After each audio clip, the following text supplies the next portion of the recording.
You know, I don't even need to be a psychic to see the comments coming on this video. So let's just get that out of the way first. Yes, I know. Attempting to use a 99 XJ as a tow vehicle is a bad idea. In fact, it's a terrible idea. And yeah, I know there are so many other vehicles that are better suited to purpose. Like if I'm bent on using a Jeep, why not a Grand Cherokee, right? I have my reasons, and we're going to talk about those in a minute. And we'll talk about why it's a bad idea and some of the things that we're going to do to try to turn this into a viable tow vehicle. Because at this point, I would really like to take that job away from my 1980 Dodge Retriever, which is what we've been using all along. Because I'll tell you what, it's like a Swiss Army knife. The truck is great for running around locally and stuff like that, but it is absolutely miserable out on the road. And I'd like something, you know, just a little more posh. So I guess if you could consider an XJ posh, you know where I'm coming from, right? But the main reason I want to do it is because I've always maintained a fleet mentality with my vehicles.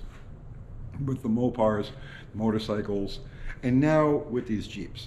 So by fleet mentality, I mean is that I try to keep all of my vehicles within a certain mechanical profile, so that this way I can keep important parts on the shelf.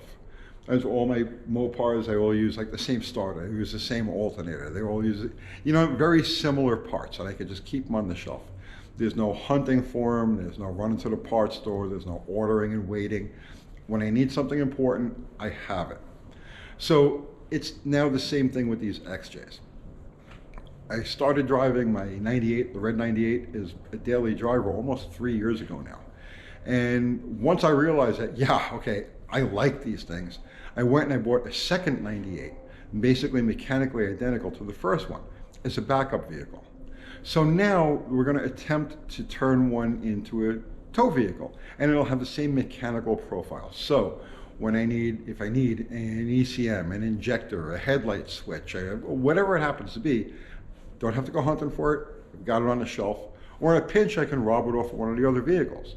So that's my main reason for wanting to use an XJ as opposed to something else. So now let's talk about why the XJ is a bad choice for a tow vehicle. So there are three main things, and the first is size. The XJ is a relatively small vehicle. But now in my mind, that really isn't that big of a deal. Because okay, so like look at tugboats, right? A tugboat is tiny compared to the ship that it's pulling around. Look at a tractor trailer. The tractor is a fraction of the size of the trailer that it pulls. So size by itself, to me, isn't that big of a deal. It's not a deal breaker. The other two factors with the XJ is that it has a high center of gravity, which is what makes it so capable, let's say, as an on-off-road vehicle. But high center of gravity is the enemy of stability, especially when you're pulling a trailer or any type of load down a highway. You want the center of gravity low. So that's something that we've got to deal with. And then it has a narrow track. Again, makes it very versatile as an on-off-road vehicle, but the narrow track is an enemy of stability. So those are areas that we really need to focus on. And since this is going to be a dedicated tow vehicle, I don't mind modifying it in that way. I'll probably be the first person in history to, like, you know, drop an XJ, but it's the direction we're going. So those are the reasons why it's a bad thing to use. And here are the factors that say we might be able to get away with this.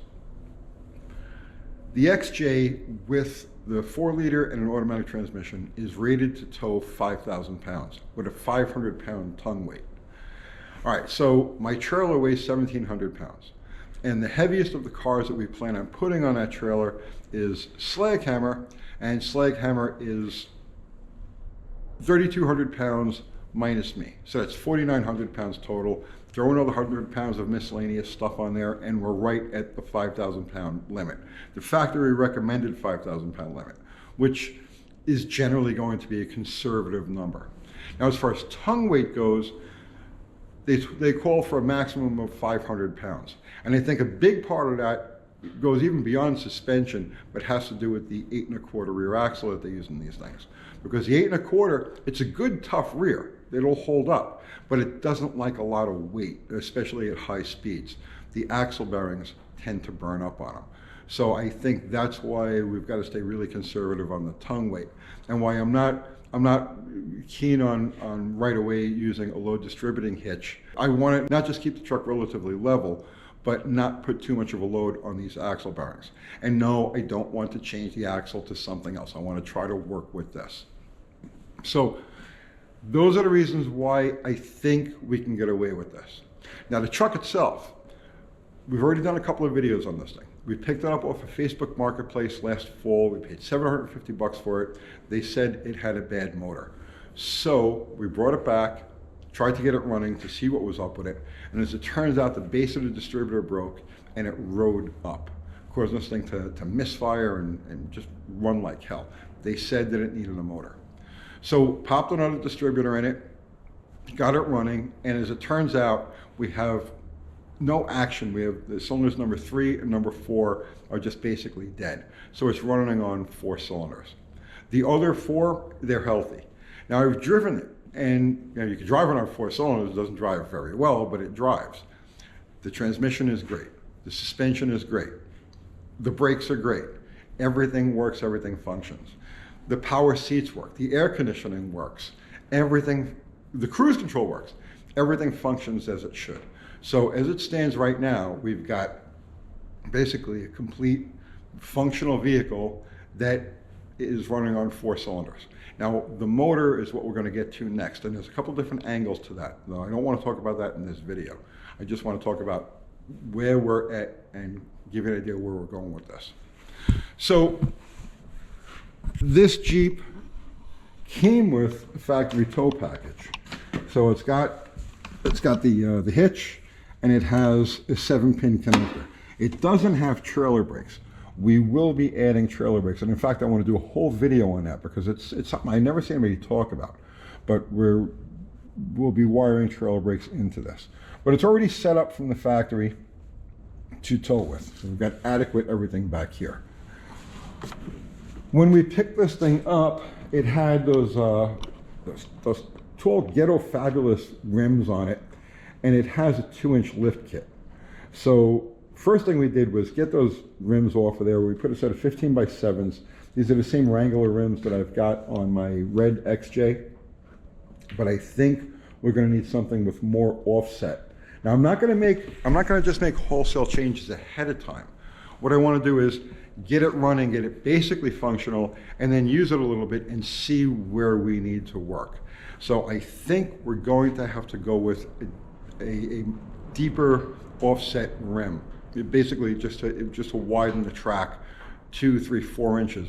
Now this Jeep had a 2-inch lift kit in it, and it still has the 2-inch lift in the back. Now I loaded the back of this thing down with 450 pounds of stuff just to see where we were at, and it dropped 3 inches. The suspension dropped 3 inches. So we know that that's our baseline suspension height with the trailer and 450 to 500 pounds of tongue weight on it.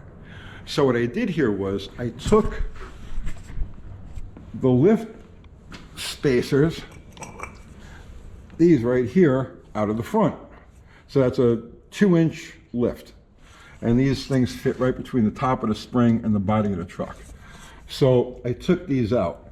So now at rest, this thing has a rake where the front end is 2 inches lower than the back.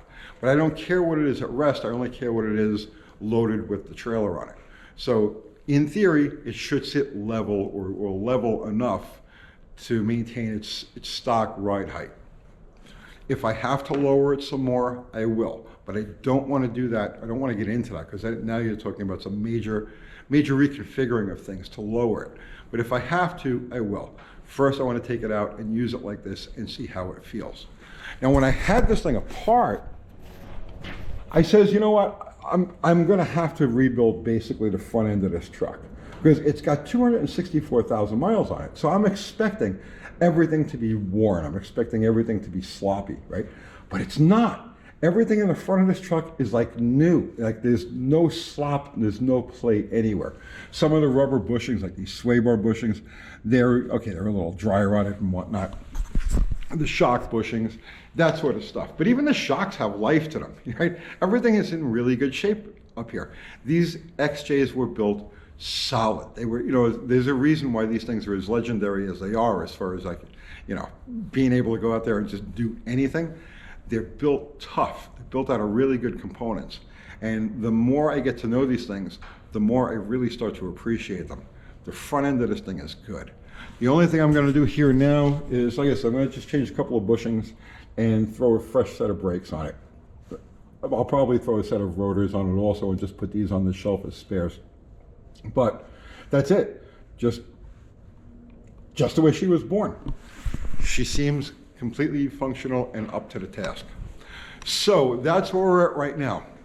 I'm going to throw the wheels back on this, and tomorrow I'm going to pull the head off and let's see exactly what the damage is. I'm hoping it's just the gasket pushed out between the cylinders. That's likely what happened. Like when the distributor started moving around, it would misfire, and if it's a violent enough misfire, it will push out gasket. There's no water leaking, there's no nothing. It's just two dead cylinders in the center of the engine. Worst case scenario, I may have to have the head milled. I know people always talk about these heads having a tendency to crack, but that's not where they crack. When they crack all on the top part. I've already looked into all of this. And this actually isn't one of those heads. That's the 2001 head. This is one of the earlier ones. These aren't known for cracking. So hopefully, worst case scenario, it'll just take a trip to the machine shop to be surfaced, fresh gasket, and we'll go. Now, this engine, if this engine isn't up to the task, so in other words, if I find that it's really overworked, if it's really being leaned on beyond its happy zone, I'm ready to build a stroker for it. We had started to do a 4-liter Jeep engine, and then I stopped abruptly with it. Well, there were reasons I stopped abruptly with it, and if this engine seems to be not quite up to the task, I'll pull it out, put it on the side as a spare, and we'll do the stroker. But one step at a time. I don't want to have to do things that I don't need to do just to get this thing functional. So that's it. Next step, start digging into the engine and see what we got there. I'll see you tomorrow.